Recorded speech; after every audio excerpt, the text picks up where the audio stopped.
समधी से प्रेम बहुत होता है और दुर्योधन भगवान श्री कृष्ण का खास समधी है। दुर्योधन की बेटी लक्ष्मणा भगवान श्री कृष्ण के पुत्र जाम्बवती के गर्भ से उत्पन्न सांब के साथ दुर्योधन की बेटी लक्ष्मणा का विवाह हुआ है। दुर्योधन बेटी वाला है और भगवान श्री कृष्ण बेटा वाले हैं। इसलिए जो 56 भोग बनवाए थे उसने दुर्योधन ने, वो ऐसे थोड़ी बनवाए थे। बोले भैया तुम पांडवों की तो रिश्तेदारी अब दूर की हो गई, हमारी तुम्हारी तो बहुत निकट की हो गई।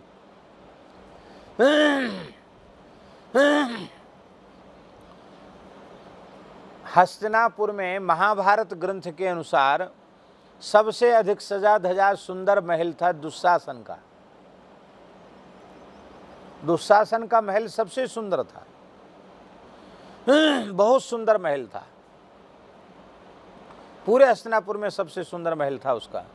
किसी किसी को आदत होती खूब सजावट की, शान शौकत की। दुशासन इसी प्रकृति का था। तो दुशासन के महल में भगवान श्री कृष्ण को रुकने की व्यवस्था की गई थी, क्योंकि सबसे वीवीआईपी निवास स्थान दुशासन का महल ही माना गया था।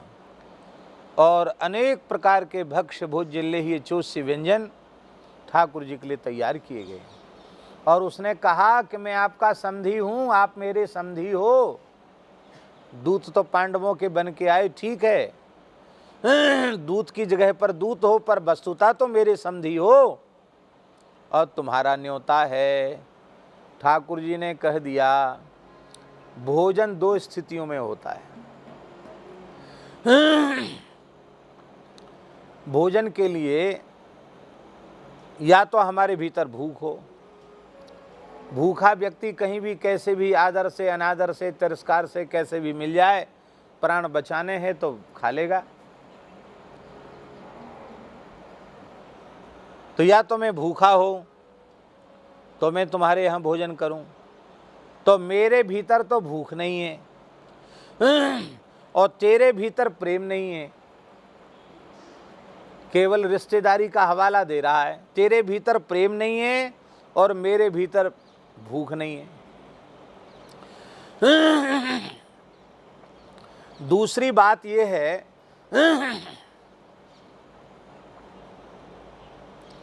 कि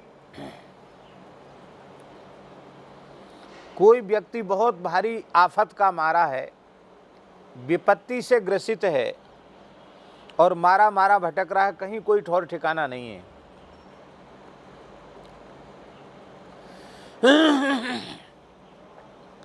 तो ऐसा व्यक्ति भी अपने मन में सोचता कि चलो जहाँ कहीं मिले जैसा मिले, क्योंकि ये भी मिलना मुश्किल हो जाएगा, तो जैसा मिले जहाँ कहीं मिले उसे हमें स्वीकार कर लेना चाहिए। तो भगवान बोले ऐसी कोई विपत्ति भी हमारे ऊपर न चापद गता वयम, महाभारत में लिखा है, हम आपत्ति विपत्ति में भी नहीं है। फिर अब बता तेरे यहाँ भोजन कैसे स्वीकार करें।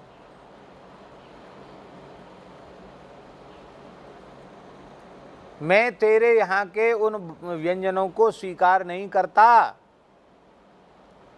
क्योंकि तेरे भीतर प्रेम नहीं, मेरे भीतर भूख नहीं और मेरे ऊपर कोई विपत्ति भी नहीं है। मैं क्यों स्वीकार करूं। कितने अपमान का अनुभव हुआ होगा दुर्योधन को।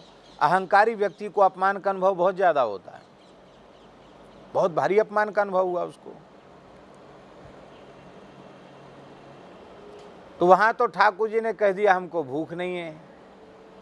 और जैसे ही दुर्योधन की सभा से निकले और महात्मा विदुर की कुटिया पर पहुंचे, तो भक्त का स्मरण होते ही ठाकुर जी को भूख लग आई। तो विदुरानी के छिलका ठाकुर जी ने पाए।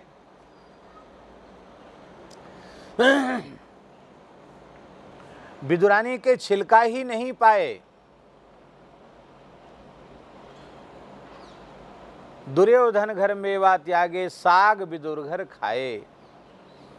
अलोनिया साग किसका, बढ़िया वाला साग नहीं कि आलू परवल और टमाटर और भिंडी और मूली, ये सब कुछ नहीं, कुछ था ही नहीं वहाँ। बथुआ आज भी बिदुरकुटी बिजनौर के पास बिदुरकुटी है, हम लोग दर्शन करके आए, 2 बार होके आए हैं। तो आज भी वहाँ 12 मास ही बथुआ होता है। कहते ठाकुर जी ने पाया था, बड़ा बड़ा बथुआ होता है, 12 मास होता है। और कहते ठाकुर जी ने पा करके कुल्ला उल्ला किया था तो उसी के बीज कहीं पड़ गए, वो बथुआ आज तक होता है। तो उस बथुआ को खोंट करके विदुर जी ने, गंगा जी तो वहाँ बहती ही हैं, गंगा जल में धो करके और एक मिट्टी की हंडी में उसको उबाला। पात्र भी नहीं था, मिट्टी के बर्तन में उसको उबाल करके, नमक भी नहीं था, छौंक बघार की बात तो कोसों दूर चली गई, नमक भी नहीं था। तो अलोनिया बथुआ का साग मिट्टी की हंडी में गंगा जल में उबाल करके ठाकुर जी के सामने केला के पत्ता पर रखा। और जब श्री ठाकुर जी पाने लगे तो विदुर जी के नेत्रों से आंसू बहने लगे, विदुरानी रोने लगी। द्वारकाधीश प्रभु हैं, माता देवकी रोहिणी कितने प्रेम से परोस करके जिमाती हैं। 16,108 रानी पटरानी कितने प्रेम से इनको जिमाती हैं। और आज वह द्वारकाधीश प्रभु हमारे प्रिय अतिथि बने हैं। और उन प्रिय अतिथि को हम ये अलोनिया साग, ये बथुआ निस्वाद, इसको हम भगवान को खिला रहे हैं। तो भगवान ने पूछा कि विदुर जी आप रो क्यों रहे हैं? और काकी तू काय को रो रही है? तो काकी तो बेचारी कुछ बोले नहीं पाई। विदुर जी ने कहा कि प्रभु ये निस्वाद अलोनिया बथुआ आपके योग्य नहीं है। तो भगवान ने कहा कि विदुर जी हम सत्य कह रहे हैं, हमें कृष्णावतार में जैसा स्वाद तुम्हारे इस अलोनिया बथुआ में आया है, ऐसा स्वाद मुझे आज तक कहीं नहीं आया।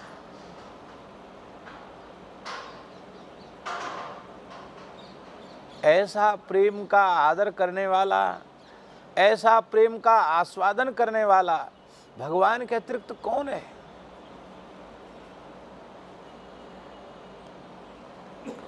तो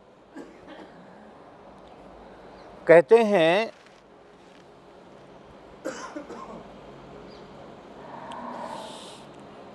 सारे नातों को ठाकुर जी किनारे रख देते हैं